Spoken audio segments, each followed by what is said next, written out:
अस्सलाम वालेकुम नाज़रीन, JN न्यूज़ HD के साथ मैं हूं नाइला भट्टी। नजर डालते हैं आज की अहम खबरों पर।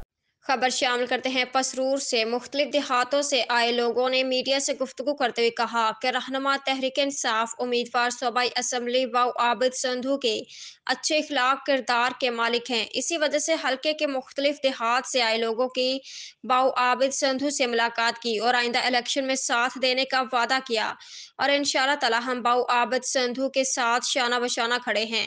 मजीद जानते हैं हमारे नुमाइंदे शहबाज अली की इस रिपोर्ट में। मजीद रहनुमा तहरीक इंसाफ बाऊ आबिद संधू ने मीडिया से गुफ्तगू करते हुए कहा, हमें अवामी खिदमत का सिलसिला हर लिहाज से जारी रखेंगे। हमारा सियासत में आने का मकसद सिर्फ अवाम की खिदमत करना है। तहसील पसरूर समेत अपने इलाके के मसाइल को हल करना है। जिस तरह लोग हमारे साथ आकर मुलाकातें कर रहे हैं, हम अवाम का ये खलूस प्यार मोहब्बत करने पर तहे दिल से शुक्रिया अदा करते हैं।